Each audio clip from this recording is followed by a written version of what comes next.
What is going on, everyone? Massive show again today. So we got two shows today. So welcome to the second stream. And as you can see here, guys, we have the Psychedelic Anonymous owner, Kloss, joining us on this interview today. So absolutely stoked to have him on. Craig and I have been, I like to call us all friends, but like associates, let's call it associates, on the timeline for a very long time. Us three have been bouncing around, sort of chatting with each other, supporting one another. So it's great to get you on a live stream, mate. GM Craig, GM Kloss, how are you both going?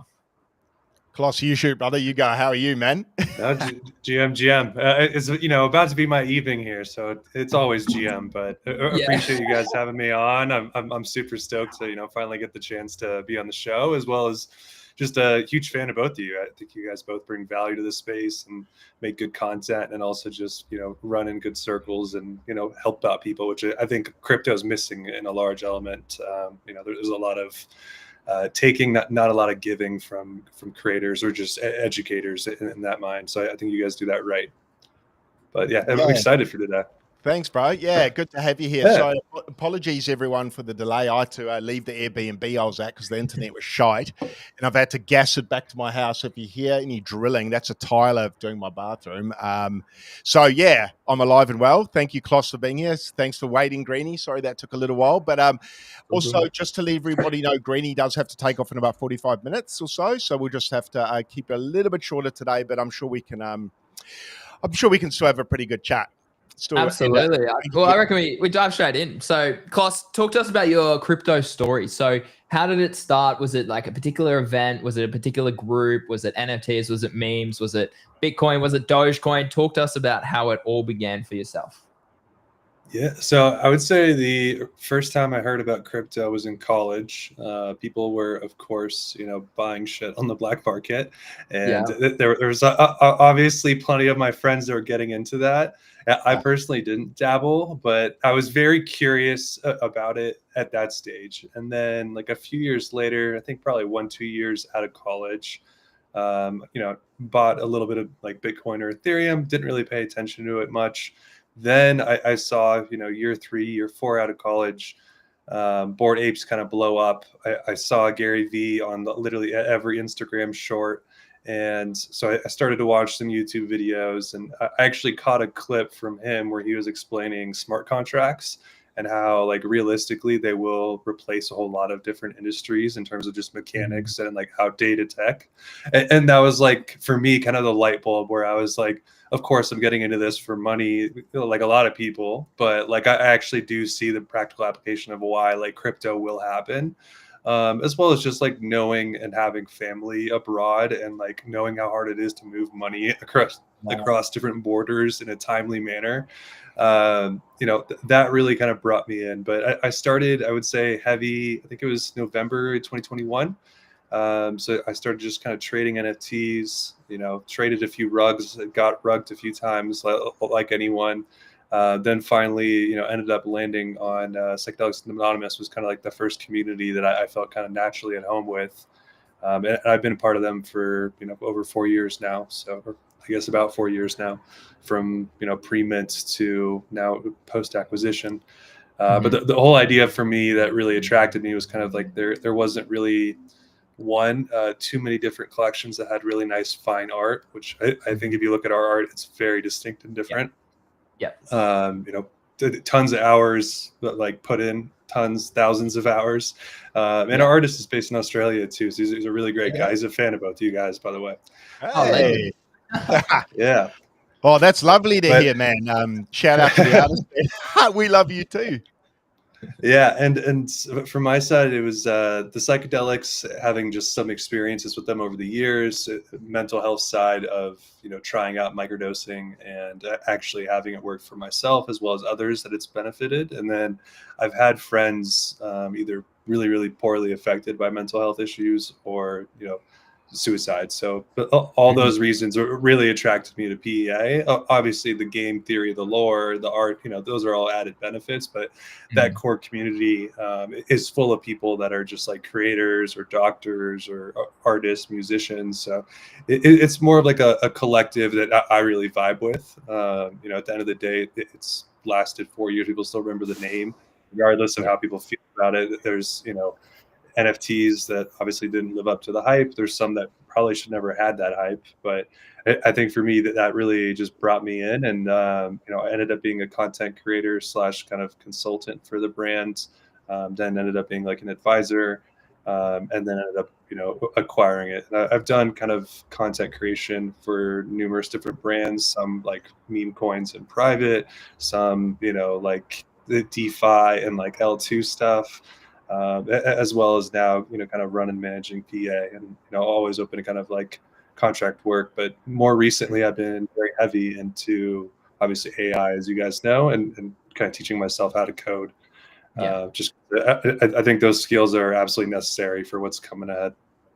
Yeah. Kloss, I wanted to ask you, what were you doing prior to, I suppose, taking over the project, or prior to Web3? Do you have a background in tech, or what was your background? Where did you come from? Yeah, so I basically graduated college in California, went up to San Francisco, and I did like mobile marketing, tech sales for pretty much the last 10 years. And then the whole reason that I kind of jumped into that is I loved like marketing and psychology, and like those were like my most fun classes in school. And I was like, I want to understand the next iteration of the web, because it's no longer the internet, it's the mobile phone. And then that same thing happened again with crypto, where I was like, oh, this is the next iteration. And to be honest with you, I got a little bit bored of mobile marketing with all of like, you had so much like privacy and data issues happening that were just really, really like a constraint to doing business in that world. Like I was making great money, but I did not enjoy it, because like you were selling tech that like you knew was going to be like on an expiration date. Yeah. No, I understand that. That was similar to my journey as well. I was a bit like that and got frustrated with the limitations, and then Web3 kind of removed that friction a little bit as well. So yeah, it's always interesting, Greenie, to hear what people were doing before, because everyone I ask was doing heaps of different stuff, like a lot of different backgrounds. Like myself, a bit of personal training. Greenie, you're a teacher. Yeah, man, exactly. Like, yeah, and then like, there's so many people, like TradFi people as well, coming out. Like they're just like, oh, like I think of like Easy and OSF and Mando and stuff. Like those guys are all like just heavy in finance and trading, like absolutely just rubbish sort of stuff. Like not rubbish, but like making plenty of money, but just really in volatile sort of stuff and assets. And then they make the transition to crypto, and they were like, oh my God, this is the best sort of industry outside AI. So yeah, no, I definitely want to talk more about AI. But why PA for you, Kloss? What really, like you mentioned a few points before about the mental health, the art, I agree, is like very reputable. It's very well known across multiple cycles now. Why PA, and why did you take it over? And I suppose a follow-up to that is where to next for the project, I suppose, is what a lot of people are always wondering with NFT collections. For sure. So I think to address the first point, which is, why PA, for me, it was like a very impactful kind of part of my life, the community, just in terms of opening up my eyes to like therapy, like talking to friends more about kind of what I was going through, as well as just having a support network to kind of like really confide in and like lean on, which a lot of people in today's day and age, if you look at like post COVID, a lot of people are lonely as hell. Like they don't have enough friends. They never go outside. And just collectively, I see a lot of these NFT brands as like communities within different niches. We have a very defined niche with psychedelics. And ultimately for me, you look at the kind of combination of psychedelics and crypto, and there's like a very distinct alignment of like decentralization of control, like transformation of self, like evolution of new systems from old. And like pretty much anyone I know that's a Bitcoin OG has some ties or familiarity with psychedelics, even if they haven't done it, like obviously are familiar with it, or like familiar with like the good old days of Bitcoin. And so I think like there's a very distinct brand there, and I think PA can be like the largest kind of loudest like psychedelic community to drive forward like policy change, tech changes, advancements in crypto, advancements in arts, trying out different things. So, I mean, for example, I think Craig might know this, but 2 years ago, we helped kind of push like psychedelic policy advancement for Australia, for like therapy and like medicinal practices. So I think if we can rechannel that energy that PA had at some of its really, really highest moments in the craziest of kind of bull cycles, obviously, that's a very hard thing to do. But if we can channel that energy back, ultimately we can drive success in some of those areas that could be very profound for legislation in different countries, or investments in different psychedelic research, or just, general crypto tech. I think ultimately there's a lot of different kind of apps and products that we're working on. So to answer your second question, what am I working on next and what's the vision? I think part of the challenge of being like an NFT founder is the space moves so damn fast from cycle to cycle, as well as like new attention suck week to week. And it's incredibly hard to sustain and kind of keep that attention. And ultimately you can do it through a few ways, but one way that we've been kind of repurposing and kind of re-honing that is like content, as well as community events or community initiatives. So like involving them more, doing like giveaways, like trying to delegate them to take on more responsibilities, and then also just constantly be testing out content. One area that I struggle in, and I know is kind of a weakness that I'm trying to really do a lot of this year, is just be on video more. Like a lot of people are familiar with me. People haven't seen me on a ton of different streams. And you look at any of the top brand founders and where they got to where they are today, you kind of have to be front facing. I think it's very interesting for crypto, because when you look at that distinctly versus other like Web2, you don't necessarily need that for a brand to be successful. Whereas Web3, you have to be that, and it's not meant for everyone. It can drain a lot of founders very, very quickly. And to your point, what's coming next, I've had to shift that multiple times over because of different things that I thought would be great, and I've had people let me down. I'm not going to like badmouth anyone, but things that I thought would happen way quicker, things that we were like, okay, this has moved past its kind of expiration point of being a fun experiment to now it's too late to do this. Where now I've seen so many people move into PA, which since I've taken over, it's about to be a year in about a week or so. Cool. Since I acquired the brand, and from that side, I'm just super excited because we've seen so many different iterations of things we've done, from like internal testing of like a point system to like different DeFi things we can do for the NFTs, or just ultimately customization, which you guys have seen me do with AI art or traits. And I think the next thing is just for us to really enable content creation for all creators in crypto. So I want to be helping that education stream, as well as we're working on a app/product for a lot of the content that I've been testing that you guys have probably seen from different creators or different things shared. And ultimately, I want to help creators be able to put out content at mass to help their brand. Ultimately, we've seen a whole lot of regurgitated stuff that's not very unique. It's not very personalized. And I'm sure Craig knows this from being in sales, or just over the years of experience. Like you don't sell a story by selling features, you sell it by like what people can do with it. And when you see firsthand how people react to this art and what I've done to the timeline over the last like month or two, it's very interesting to see that build up. Yeah, but I just think it's the next iteration for sure of storytelling and content. Kloss, I wanted to ask you, so you were obviously a member of PA first. You were a holder, is that right? Like you got involved as a holder. Yes, sir. I wanted to ask, how did you? What drove you to take it over? Like, I don't know the background. Like, what happened with the old founders? Did they just decide to rug it, and you went, hang on, I'm going to keep this going, or was there a friendly chat, or was it a hostile? Or how did you end up where you are? Yeah, so it was a friendly chat. It was around ETH Denver. I had a conversation, I think prior to that, where I was still advising for the brand and said I needed to step back.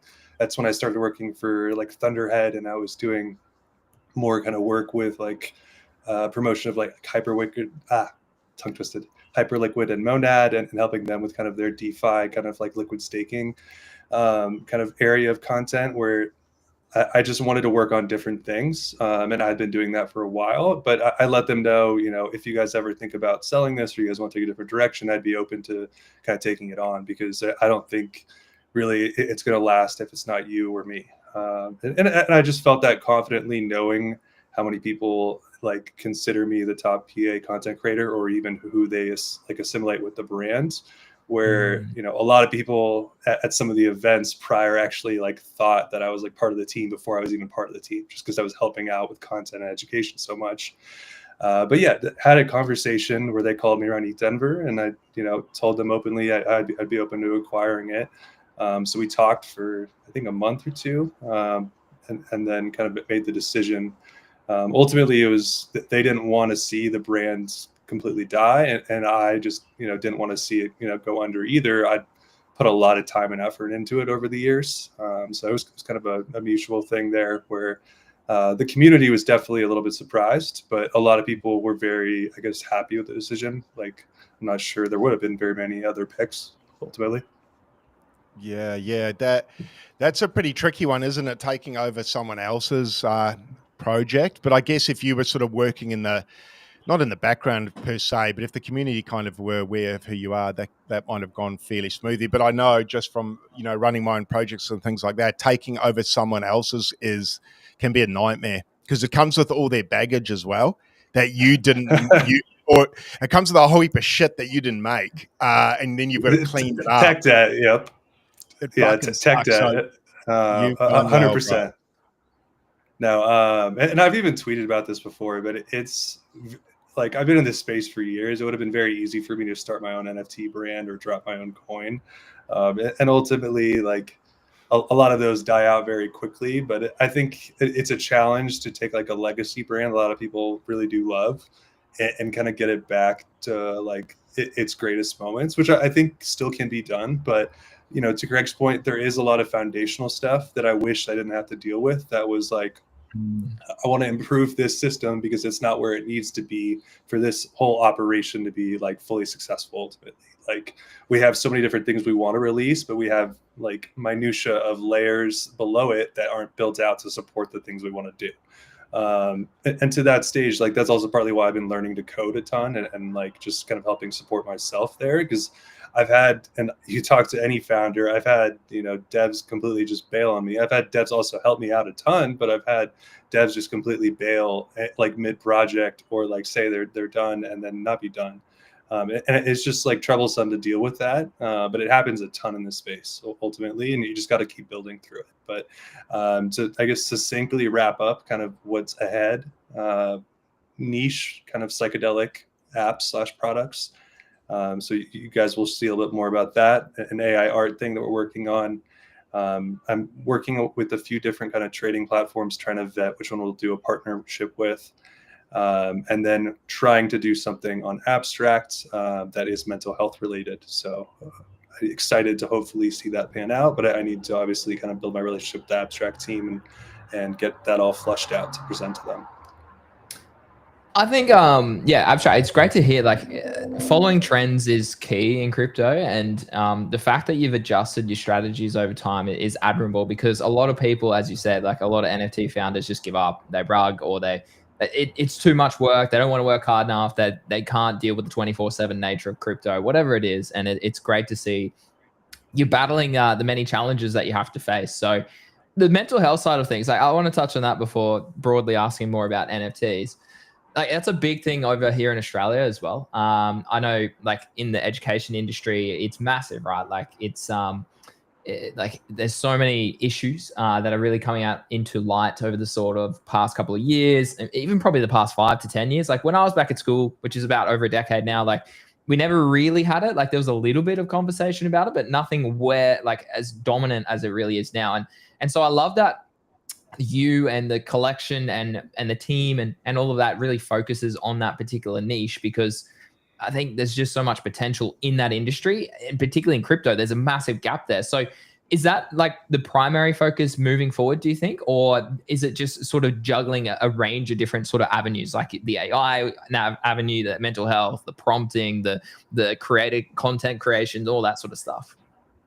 No, and I mean, it's a fair point, because I'm sure some people could look at that and be like, he's focused on too many things, which, is a fair criticism to anyone that might be working on multiple things. But if you look at any of the top NFT brands that you guys consider the top 4, they all do like 5 to 10 Absolutely. things, and they do them damn fucking well. So until you figure out what your 5 to 10 things are, experiment, keep going, like move quickly, iterate, don't be afraid to fail.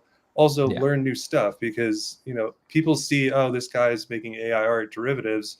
No, I'm bringing new people, like exposure into our brand, to our community. I'm also making people laugh. I'm also gaining like 1,000 followers in the last few weeks. So it's clearly working in terms of creating attention in like a positive way, because like I'm tired of seeing creators that just will either do misinformation or engagement farming, or literally create drama out of nothing just for attention. Like there's so many better ways to create good attention, and crypto genuinely needs that. Like when you talk to any outsider, and I'm sure you guys have, like we don't have a good reputation, crypto as a whole, but like it's also on us to like help support that, and a whole lot of people just don't give a fuck.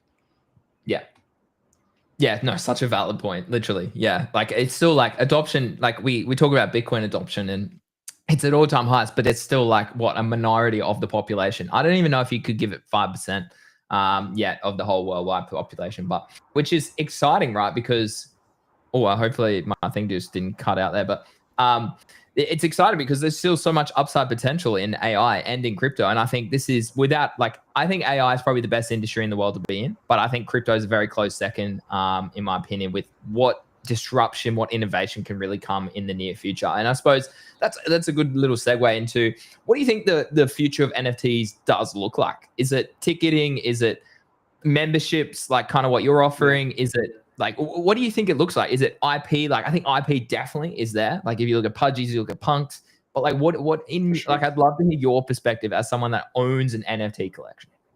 Yeah, so I think it's twofold, and you hit kind of the 2 nails on the head almost immediately. But the first one is just like IP content storytelling. Like we evolved from Web 2 style of marketing to now Web 3, where there's a lot more of a focus on community central marketing, where like if you rile them up, you can have like a whole army of people that can take over the internet, or like, I mean, we've seen how powerful these communities can be on Twitter. Like even to random people outside of Twitter, but we've seen people get like canceled, or plenty of other things. But from my side, when I look at like the very best brands, and I mean, obviously we could use Pudgies as the example because they're the pinnacle NFT brand right now. But when you look at Proliferation, they do the best job of it. Like they literally studied all the different apps to put like stickers in, to put all the GIFs in. They have thousands of animations that they literally like took over Giphy. Like they know exactly what they're doing, because the whole idea is with IP and storytelling is, if you get your message out to enough people, eventually, if enough people know about it, your brand will grow to where it needs to be. And the other side of that, I would say, is memberships or community. Like ultimately, like I said, these are niche communities. Like not everyone's an anime fan. Like not everyone's going to buy a Nizuki. Not everyone's a psychedelics fan. Like not everyone's going to buy a PA. Like not everyone's like a Bored Ape, maybe networking, or maybe like yacht club type of person, or even like consider themselves a celeb or like a high class person. They might not even go for those. So I think there's ultimately going to be different groups of communities, and I do think there will be new evolutions at every cycle where we add different like historic NFT communities. But I think ultimately it's going to be culture which decides and like dictates which of these ends up like standing the test of time. And the ones that keep putting out content, that keep doing things for their community, that have such a loud voice that they're proliferating everywhere, obviously are going to have a much higher success rate. Yeah. Craig, do you have a follow-up question? Yeah, I do.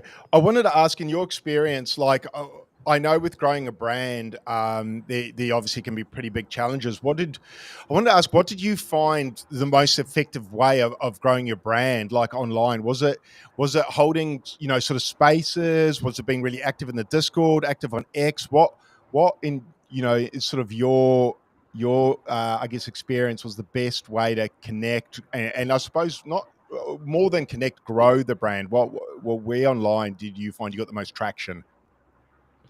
Honestly, X over the last few years, and that's also been a challenge for me because I'm so used to it now that like I'm kind of like too comfortable to go to like YouTube or like try like Instagram Shorts, and those are the stuff I need to be doing in terms of and YouTube Shorts. I've been pumping those out lately, and it's a whole new friggin'. I'm like, I'm a retard, man.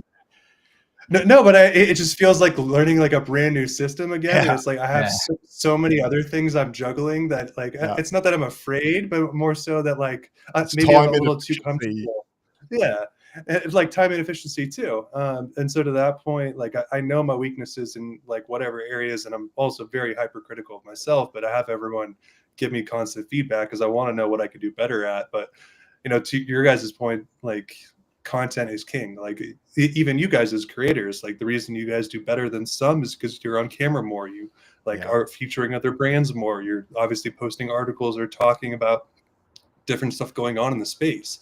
And then also just being plugged into trading. Like we've been like, I'm sure in similar trading chats over the years. Greeny, you obviously have now started your conglomerate, which obviously crushes it. But from that side, like if you're in the right like circle of friends or even have the right notifications on, you can pretty much predict, I mean, not exactly what's going to happen in the market, but you can tell what the trends are going to be for the next week or two. If you're just objectively looking at like who is creating these trends. And I'm sure you guys know them, and like the people that have been here multiple years obviously realize this now, but the newcomers don't, and that's why they get wrecked by obviously new KOLs or fake scam accounts or plenty of other terrible shit that happens in this space. Yeah, it's a grimy space here. It's super exciting. Like the space is so good because it's so new and it's in its infancy, and with that comes so much opportunity. But unfortunately, with that comes as both Greeny and I can say, comes with scammers, and you got to be so careful here. And it's not like the bank where you can get your money back with a credit card and say, "Hey, I got scammed," and you got insurance. Once the money's gone from your wallet, it's fucking gone. So yeah, cryptos, it's the Wild West out here. It's and also just to touch on what you said, growing a brand, isn't it? It's so weird branching out. Like I'm super comfortable on X. But if you want to take that next step, and when you're going to YouTube or Instagram, God forbid, or Facebook, even I want to say worse, it's I find it quite interesting because you kind of have to strategize how you do it slightly differently because you've got different people there, and that's something I find quite challenging, is just trying to think how they think and market in the way that is appropriate to them and not what I want. You know what I think one challenge is too is partly my account blew up when I was still anonymous, and I mean I was just a creator making content that was helping educate on different communities or different things going on in the space, like making threads or recapping spaces before anyone else was doing it, and was like very quick to it. But now it's like I have so many other things to do in a day where it's like I hate being on video camera. Not that like it's not fun or that like I don't enjoy talking to people. It's just like I have so many other things where I don't want to be constantly staring at myself in the corner of a camera. And weird. I'm sure Craig, you can relate, like going from like normal sales into like now where everyone being remote, like so many people just fully communicate only through. There's like businesses strictly run through like video FaceTime, which is a wild concept to me. Yeah, it was the same. I was working before I came to crypto, my last job was I was helping my brother-in-law run a little granny flat company building little tiny houses. And yeah, it was very much like that. When COVID hit, we had to take it all online. So, chats with the staff like this and et cetera, et cetera. So COVID kind of changed the landscape a little bit. And it definitely pushed remote sales or working remotely in sales, I guess, forward, and people not having to go into the office. So it was really weird, even me getting used to jumping on. Like I'd be talking to staff and I'd be setting up these Zoom calls. That's weird, dude. It was so weird jumping on camera, and then coming to crypto. And for a while, it was nice being anonymous in crypto. You guys probably felt, I don't know if Greeny, I don't know if you were were you anonymous at any stage, Greeny, or were you doxed? Yeah, no, I only dropped my, like, people knew I was Greeny, but like, I dropped my base like November 23. So I think I was about only like 5,000 followers. Yeah, not pretty early still, pretty early. So because it's a nice, I must say, it's quite nice being anonymous, and I can see why people do it. But so many people. on the flip side, it's nice to be doxxed because I think it gains a level of trust that you can't get through a PFP. If someone's running around with the Sproto Gremlins, whatever they called PFP, or a Milady PFP, I'm wondering when they're going to send me a Telegram link that's going to scam my wallet, and drain me. So shout out Milady, but it's weird. It's weird, and sometimes I do kind of miss being anonymous because you kind of get to say exactly what you think. Sometimes, although I mostly say what I think, but there's definitely some topics you can't really go near. So I do miss those days. But to go off what Kloss was saying, having my head on here when I first started was pretty weird, man. It was a weird concept, and I can see why you felt like it's quite intimate, if that's a word I can use. You can't really hide, and you can't hide once people can see your face. Emotions are pretty obvious, and you can't really hide your emotions so well. So I reckon you're pretty brave to actually to dox, bro. It's good. Like, not many founders, not a lot do. I think the good ones do. But yeah, I think it's pretty brave of you. I wanted to ask, with psychedelic or PA next, what's the next big thing you want to do? What's your next, what's your big goal? Like, I know you've got a lot happening. Like, you've probably got 20 things you could say, but what's your big juicy one? I would say burning. I would say probably burning, all the extraneous NFTs in our ecosystem that are outside of the main NFT, as well as the apps that we're working on. Because I do think we'll probably be in a few different ecosystems or chains that people don't necessarily expect us to be in. So trying to branch out to be more of a multi-chain brand, because I do think the future is very much like omni-chain, where, 5-10 years down the line from now, realistically, people are going to care about their assets more than, specific chains that they're on. Like that's the way I just see it. Doesn't mean I'm right by any means. But to your point, Craig, too, I think one challenge, and just to slightly detract and go backwards, is, I enjoyed being anonymous and having a smaller account, to your point, because you could say, your very honest thoughts without having people come at you. Now, if I want to speak my mind, and I still do it very loudly and proudly, and I'm happy to, but you have to be a lot more careful with the words you say as a founder because of how you impact people around you, as well as it's very different being a brand owner that acquired the brand, because so many of my community knew me as like a friend that was like their homie before they see me as the owner. And that's a very hard relationship to just shift away from being like, oh, like the friend that is the leader, but also like just the community leader, to now he's the owner, the boss. I have some people I just can't be like buddy with anymore, because it's just not conducive to like how I need to run the brand. Can be bad for your mental health too, if you've got them in your DMs. Oh, for sure. Every 2 minutes, it's like, fucking hell, man. That can be an absolute nightmare. And it's the same with staff. Like, it'd be the same if, like, for instance, if you were friends with a bunch of people in an office and then you get promoted to manage them, which I've had in the past. Yep. It's fucking it's chaos, the worst, man. Bro. It's the worst, because they're like, I'm not doing that, Craig. I'm like, motherfucker, you're going to clean the shit, man. You have to do it. It's so funny you both say that. I'd like to pitch in here from a more personal side, and this is what makes crypto so fascinating, right? Like, you two both struggle with that, all that sort of stuff. For me, it is actually easy, because that's the industry that I've come from. Managing people, managing a classroom, managing hundreds of kids, like whatever it is, dealing with staff, managing a group of staff on a topic or whatever it is, being in front of people and delivering a speech or delivering a lesson. Like, it's fascinating how different skill sets translate into crypto and Web3 more broadly. And I think that's what makes it aspiring. And I think that's why, like Kloss and I were talking off air before you joined, Craig, about why me and you connect so well and why people enjoy us. Obviously, it's the passion that we have for the industry. Obviously, it's the flair that we both provide in a unique sense, but it's the differences. And it's like, I'm very much a trader. I'm like by the book, whereas you're more in that excitement, like go with the trend, like all that sort of stuff. And I think it really comes together as that really nice sort of collaboration that's entertaining. And I think that's the key that a lot of people miss is you need to be an entertainer. Otherwise, you're just not going to succeed, or you need to provide value. And I think, like, if you think about some of these biggest sort of content creators out there, they've provided value for long enough that they're undoxed and that they now are a trusted brand. Think of Wow.Swoosh as a classic example, right? Whereas you have other people like Choose Rich Nick, who are very out there with their face every sort of week and have been pre-Web3, yet he can still grow a brand just as comfortable as well. So I think both work in tandem, but I think honestly being doxed is probably better in my opinion. I do think it is easier for growth and trust of a brand.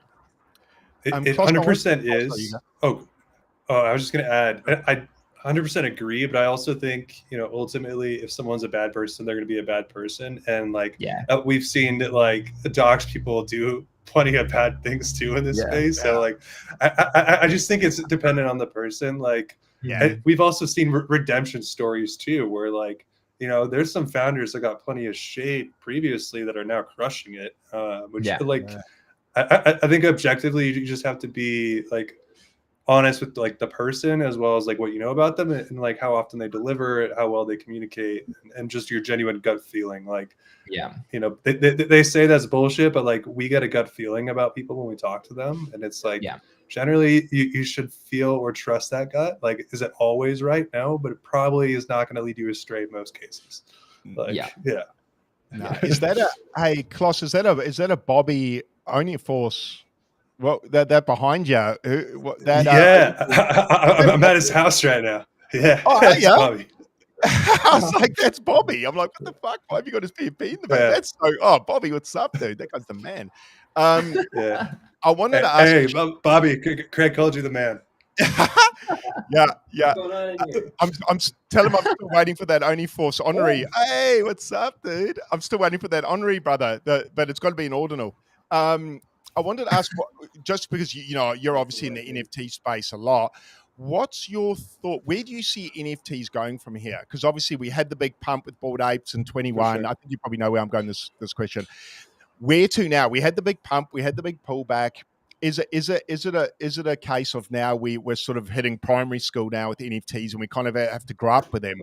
Is the excitement gone? Is there big money to be earned? Did they kind of drain the whole thing?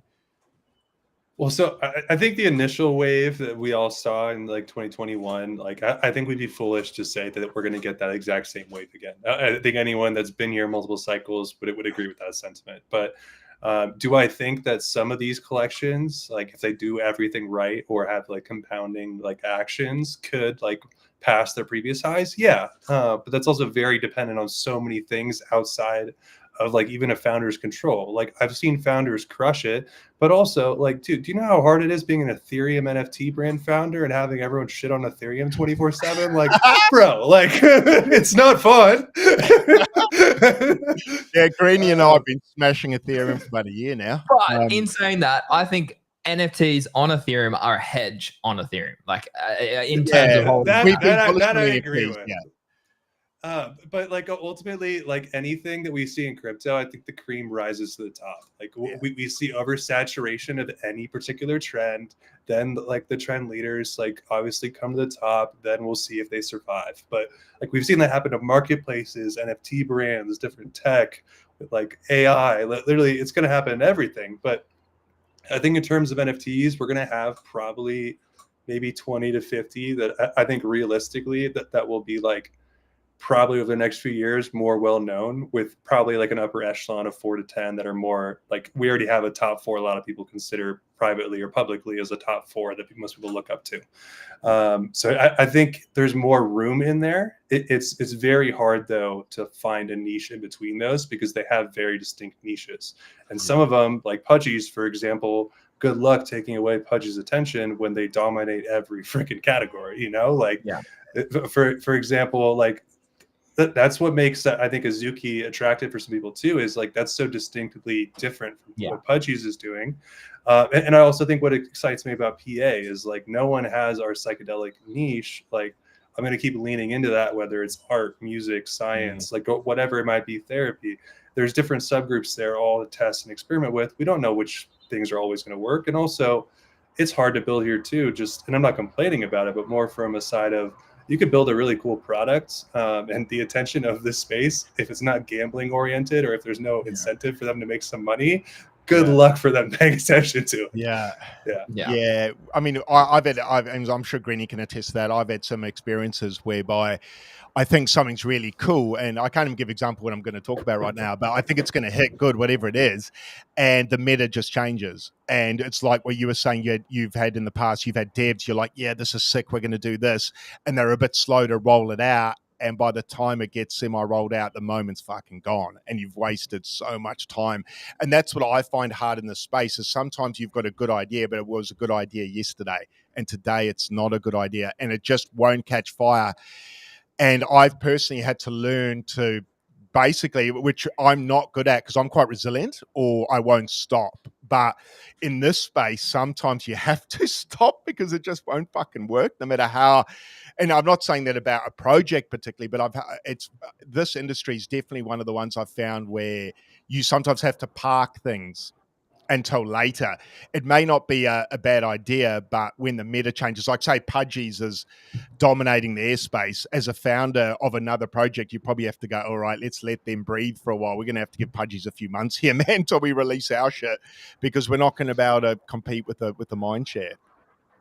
Well, I think it's partly that, but I would feel slightly different just because I feel like most founders are trying to chase like Luca's success, which, and I've talked about this as well, but like they rightfully should. Like he's obviously crushing it, but like I'm not trying to be necessarily a Luca Nets. Like I'm trying to be myself, and like I even talked about this. Like I'd consider myself more of like a blend of like a Jack Butcher people, like and someone else probably mixed in there of like personality of like how I want to communicate or talk to the space or contribute.